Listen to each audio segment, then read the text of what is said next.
We are back with the Fox News alert. Israeli forces striking Hamas targets from the air and the ground with a vengeance, pummeling terror targets with missiles and artillery.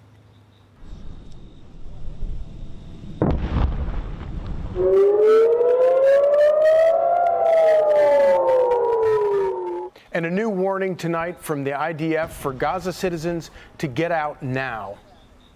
We are calling the North residents, the Gaza residents and those in the north to temporarily move south.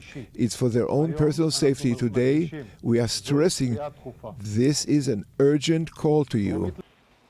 Also tonight, utter chaos as thousands raid United Nations aid warehouses in central and southern Gaza to take basic goods.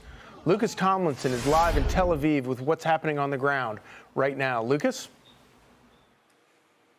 Well, Charlie, Israeli forces say since the October 7th massacre, they've killed over 55 senior Hamas leaders. This is Israeli forces continue their push into the Gaza Strip. So far, about 2 miles deep. They've been inside Gaza now for over 48 hours, and there's no sign of them leaving. In fact, Israel's prime minister and defense minister say they're both going to be staying there for a while. And today, for the first time since 2005, the Israeli flag was raised. Now, while there's been a lot of focus of what's going on in Gaza with the Palestinians moving from north to south, as you just mentioned, Charlie, today we had the opportunity to speak to some of the displaced Israeli families. 250,000 Israelis have been displaced since this war started, both in the northern part of the country on the border with Lebanon, of course, down south next to Gaza, Charlie.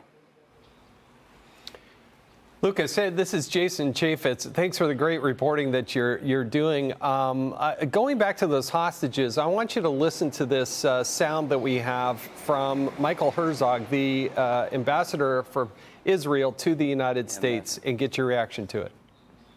We gave a chance to talks through the Qataris and others to see if we can get out hostages.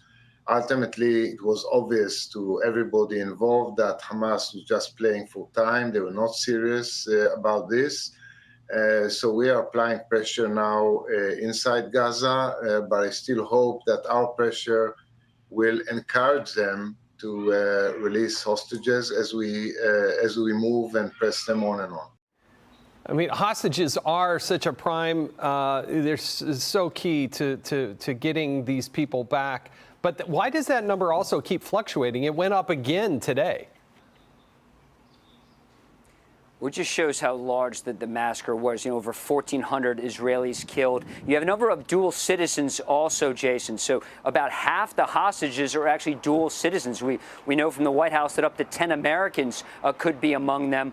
In fact, about 50 of the hostages are from Thailand. There's some of the farm workers from the kibbutz that were assaulted and taken captive. So that's been a big issue with the hostages. They're not all Israeli, or at least they're not all.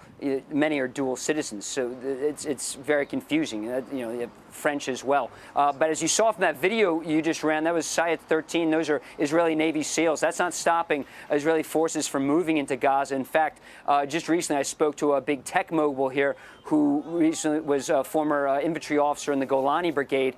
He was pretty hawkish. He said Gaza needs to be flattened. He says they need to move in. No negotiations with the hostages and, with Hamas over the hostages. And when you mention Qatar, many people think there's many sides to that face in Qatar.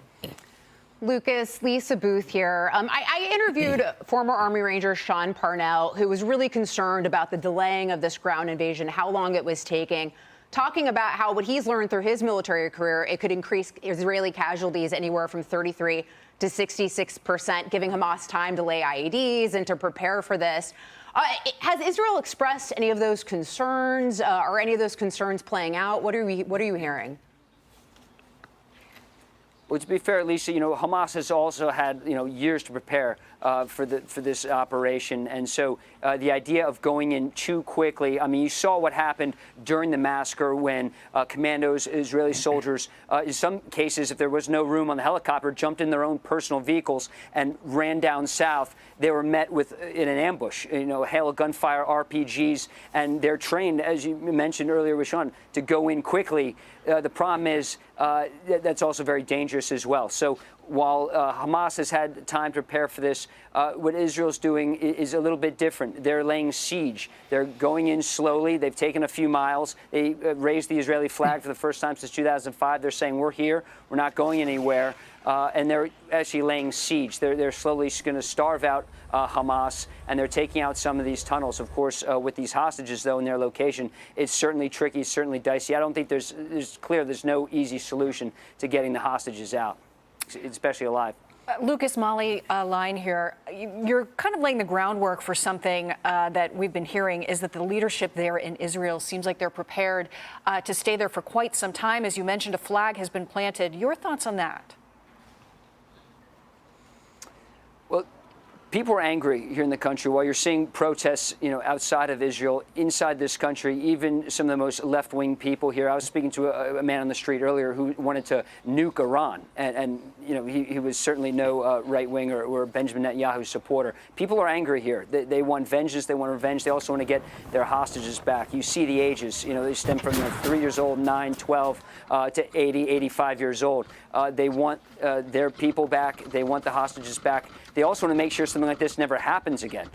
So with the strikes, many people just want to see Gaza leveled. They want people to push down south and really just to take over the whole northern end of the Gaza Strip, level the place, wipe out Hamas, and try to free the hostages. A tall order for sure. We've also spoken to people on the street who say, how do you destroy an idea? And that's, as we've found out in the war on terrorism for 20 years, it's very hard to stamp out terrorism, much like, crime in the United States. You can weaken it, you can hopefully lower it, but are you ever going to get rid of crime? Just like it's very difficult to get rid of terrorism.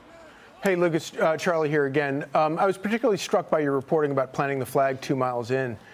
Does that mean at the point at which Israel, the IDF, has planted the flag, that behind that is a safe zone now, or is Israel, is there no such thing like that in Gaza right now? Are they having to continually fight a rearguard action as they progress further into Gaza? Not only did the Israeli forces bring in tanks, they brought in a fleet of bulldozers as well, and they just moved in. That 2 miles they've seized is pretty much solid Israeli territory right now. There's been some skirmishes. Some Hamas fighters have popped out of some caves. They were neutralized very quickly. Israel certainly has their flag in the ground and a stake of the Gaza Strip right now, and they're not giving that back anytime soon. Lucas Tomlinson, live in Tel Aviv. Great reporting. Hey, Sean Hannity here. Hey, click here to subscribe to Fox News YouTube page and catch our hottest interviews and most compelling analysis. You will not get it anywhere else.